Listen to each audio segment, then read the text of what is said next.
Welcome to new try bro. உங்கள் வசந்த். தலைவர் வணக்கம். வணக்கம். இப்ப நடந்திருக்க ஆட்சி தெரியுங்களா? ஆட்சி நடந்துட்டு தான் இருக்கு. எந்த ஆட்சி? இல்ல வெறும் 108 சீட்டு வச்சுட்டு விஜய் அல்லோல பண்ணிக்கிறாரு. அதை பற்றி உங்களுக்கு கருத்து என்ன? எப்படி ஆட்சி அமைப்பாரு? 108 சீட்டு வச்சுக்கிட்டு ஆட்சி அமைக்க முடியாதுன்னு எல்லாருக்கும் தெரிஞ்ச விஷயம் தான். ஆமா, அதான் காங்கிரஸ் வந்துருச்சு. மீதி இன்னும் 6 வேணும் இல்ல? காங்கிரஸ் 5 தொகுதி தானே, மீதி 6 தொகுதி வேணும் இல்ல? 6 தொகுதிக்கு அங்க பஞ்சம். ஏடிஎம்கே பிச்சு பிடிக்கிட்டு வரேன்றாங்க. வர முடியாதுங்க. அடா இன்னும் 30 பேரை கூட்டிட்டு வரேன், நான் ரெடியா இருக்கேன்னு சொல்லி யார் சொல்றாரு? யாரு? சிவி சண்முகம் சொல்றாரா இல்லையா? நம்ம சொன்னாரு. ஆனா அவரு எடப்பாடி மீறி போனார்னா அவர் வந்து அந்த ரெட்டை இலட்சணத்தை வந்து ராஜினாமா பண்ணிட்டு சின்னத்தை தானே ராஜினாமா பண்ணா, அது அவர் பண்ணிட்டு அப்ப வந்து தகுதி இருந்ததுங்க. எம்எல்ஏ தகுதி இவங்க நின்னு ஜெயிச்சிருக்காங்களா, அது எப்படி தகுதி இருந்துரும்? இல்ல டோட்டலாவே இவங்க கேன்சல் பண்ணிட்டு தான் போக முடியும். கேன்சல் பண்ணிட்டு தான் போக முடியும். ஆமா, அப்படி இருக்கும்போது அவங்களுக்கு எம்எல்ஏ என்ற பதவி இழந்துருவாங்க. சரி, நான் என்ன பண்றேன், 50 சீட்டு ஜெயிச்சிருக்காங்க. ஆமா, டிஎம்கே. சரி, ஏடிஎம்கே. பாக்கி எல்லாம் அது இதர கட்சி. அந்த 50ல 30 போனா மீதி 20 தான் வந்து. அது இல்ல, அதை விட்டுருங்க.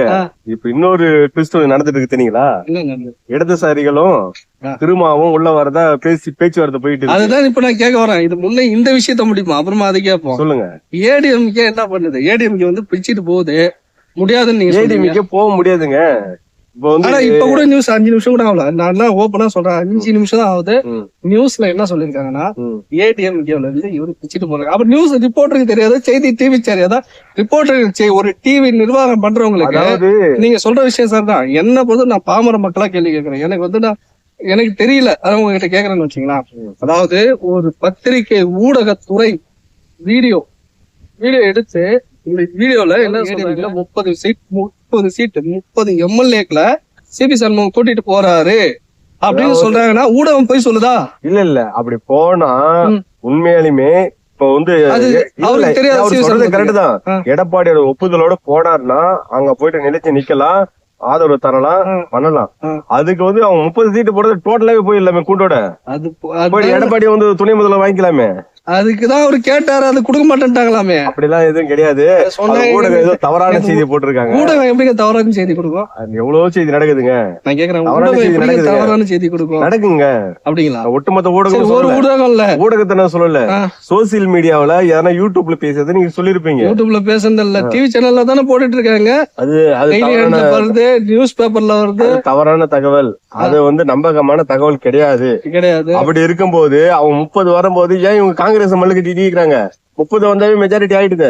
30 வந்து 138 வருது. எனக்கு என்ன தோணுதுன்னா, காங்கிரஸ் ஏடிஎம்கே 100 வந்தாலும் சரி, தாவேகா என்ன கட்சி வந்து திராவிட கட்சியில இருந்து வெளில வந்து இவங்க கூட சப்போர்ட் பண்ணணும் அவங்க எதிர்பார்க்கறாங்க.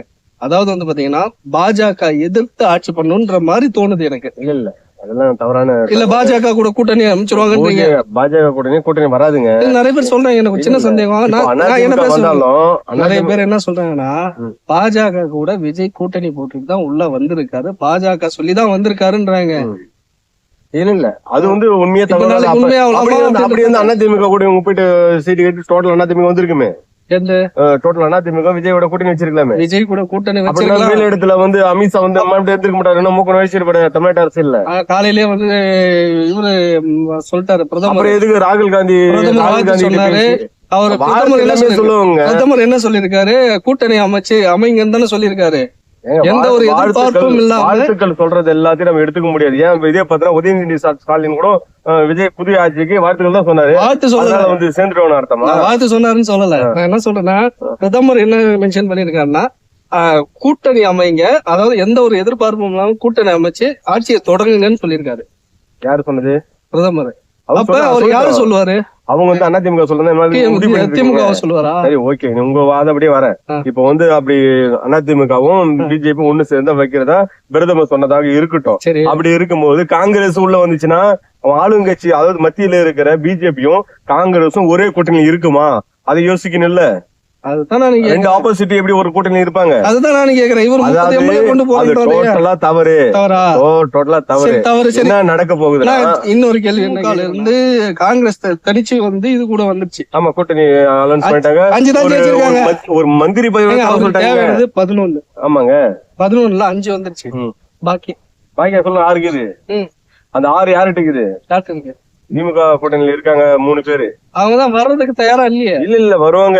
இது வரைக்கும் வாயே திறக்கலீங்க. பேச்சுவார்த்தை போயிட்டு இருங்க. எடுத்து காலையில ஊடகத்துக்கு அவரு அப்பா இருக்காரு இல்லைங்களா, எஸ்வி சாரு, அவர் பேசினாரு. அவர் பேசும்போது ஊடகத்துறை என்ன கேக்குறாங்கன்னா, சார் இது அடுத்தது என்ன பண்ண போறாங்க, நீங்க என்ன எதிர்பார்க்கறீங்கன்னு கேட்கும்போது அவர் ஒரு வார்த்தை சொன்னாரு. அவருக்கு என் பையனா இருந்தாலும் அவருக்கு 52 வயசு ஆயிடுச்சு, அவருக்கு 2 பசங்க இருக்காங்க, அவங்க பசங்களை வழிநடத்தி அவர் இது பண்ண ஒரு கண்டிஷன்ல இருக்காரு. இன்னைக்கு அவருக்கு 52 வயசுன்னும் போது அவர் எந்த அளவுக்கு மெச்சூர்டா இருப்பாரு, அவர் எடுக்கிறதா முடியும். நான் என்ன சொல்லணும், எனக்கு என்ன அவசியம் இருக்குன்னு அவர் ஓப்பனாவே ஊடகத்துக்கிட்ட சொல்றாரு. இல்ல அத எஸ்.ஏ. சந்திரசேகர் அவர்கள் ஆரம்பத்துல அவருக்கு கைட் பண்ணது அவருதான். இடையில இந்த ஒரு புலி படத்துக்கு முன்னாடியே ஏதோ படத்துல தான் அவங்களுக்கு முரண்பாடு அப்பதான் பிரிஞ்சு போனாரு. அப்பா அம்மா விட்டு போனாரு, மனைவிகளை விட்டு போனாரு, பிள்ளைகளை விட்டு போனாரு.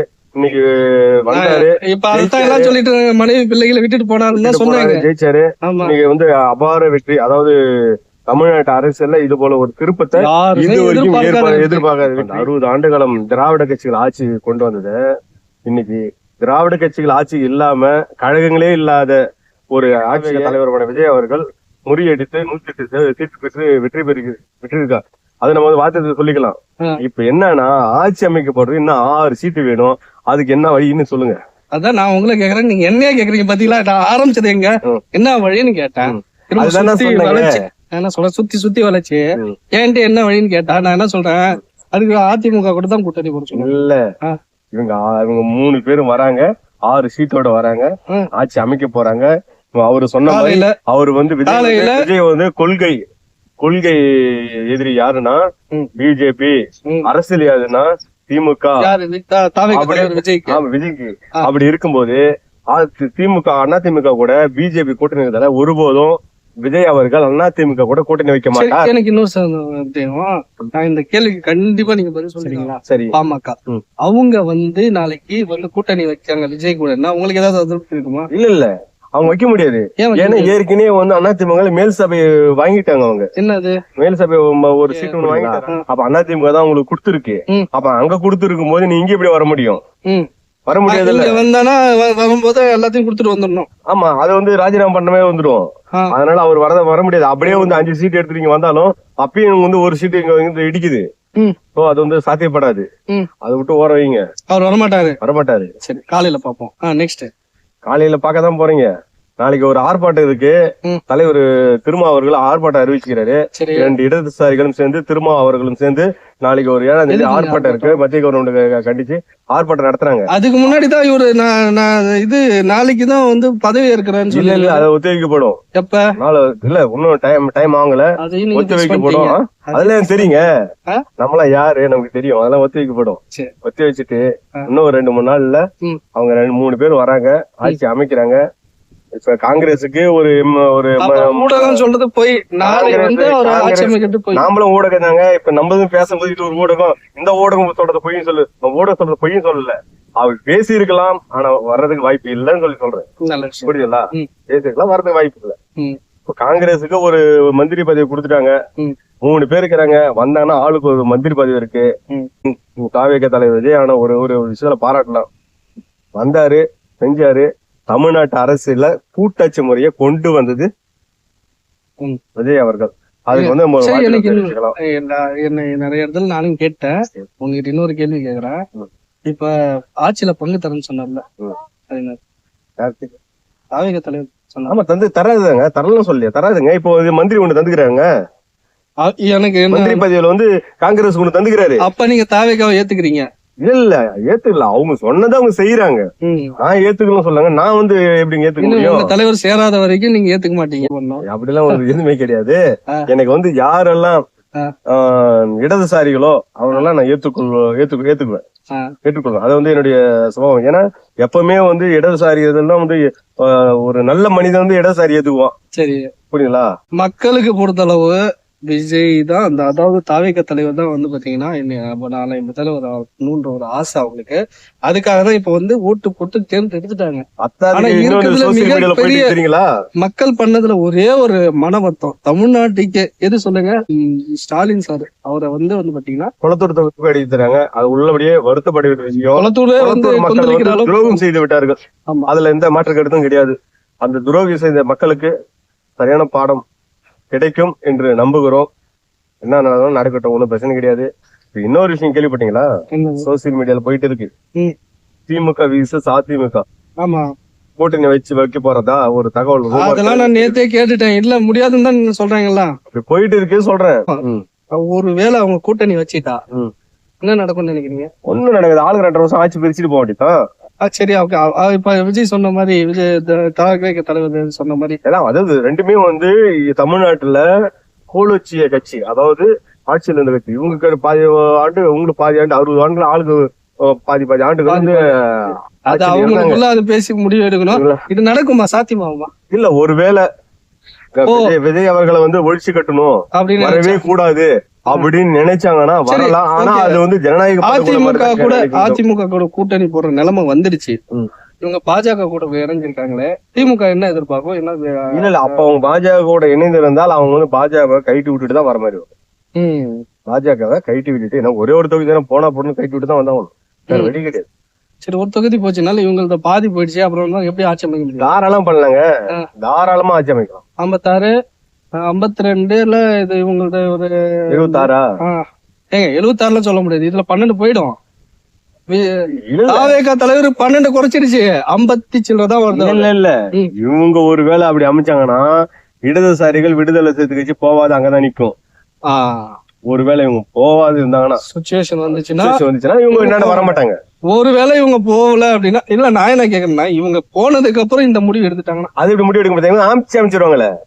அப்போ வந்து அங்க மெஜாரிட்டி எல்லாம் போயிடுமே. இங்கேயும் மெஜாரிட்டி எல்லாம் இங்க மெஜாரிட்டி ஆயிடுச்சு, ஒரு 18 வந்துட்டாவே இங்க மெஜாரிட்டி, அப்ப அங்க கம்மியா தான் இருக்கும். ஆமா, அப்ப ஆட்சி அமைக்க முடியாது, ஆட்சி அமைக்க முடியாது.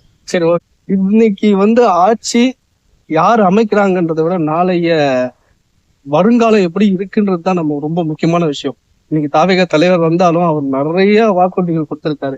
அதுல மிகப்பெரிய வாக்குறுதி மகளிருக்கு 2500 ரூபாய் தொகை தரேன்னு சொல்லியிருக்காரு. அது மட்டும் இல்ல, தமிழ்நாடு முழுவதும் எங்க வேணா போய் சுத்தலாம், எங்க பஸ்ல போலாம், பஸ்ல போலாம். அதுவும் இல்லாத 6 சிலிண்டர் வருஷத்துக்கு, 6 சிலிண்டர், விவசாய கடன் தள்ளுபடி, பட்டதாரிகளுக்கு 4000 ரூபாய். கண்டிப்பா ஏகப்பட்ட சட்டத்திட்டங்களை வந்து, ஏகப்பட்ட நலத்திட்டங்களை அள்ளி போட்டு வச்சிருக்காங்க. என்ன ஒரு வருத்தமான விஷயம்னா, ஏற்கனவே தமிழ்நாடு ஏகப்பட்ட கடன் சுமையில இருக்கிறது.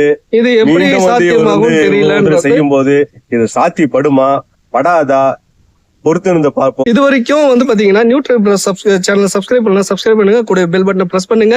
நாங்க பேசுற வீடியோஸ் உங்களுக்கு பிடிச்சிருந்தா, நாங்க என்ன தவறு பண்ணாலும் கமெண்ட்ல பதில் சொல்லுங்க. இல்ல இன்னும் நாங்க ஏதாவது பேசணும் அப்படின்னு தோணுச்சுன்னா நீங்க சொல்லுங்க, நாங்க அதை எடுத்து டாபிக்கா பேசுறோம். இது வரைக்கும் வந்து பாத்தீங்கன்னா நாங்க 2 பேரும் சேர்ந்து செஞ்சது இல்ல, இந்த தடவை முதல் முறையா செஞ்சிருக்கோம். இனிமே அடிக்கடி வந்து பாத்தீங்கன்னா நாங்க உங்களுடைய ஆதரவு எங்கள் இருவரையும் பேச வைக்கும். எனவே சப்ஸ்கிரைப் பண்ணுங்க, கண்டிப்பா கமெண்ட் பண்ணீங்கன்னா அதுக்கு தகுந்த மாதிரி பாயிண்ட் கொடுத்தீங்கன்னா அதுக்கு எங்களை நான் மாத்திக்குவோம்.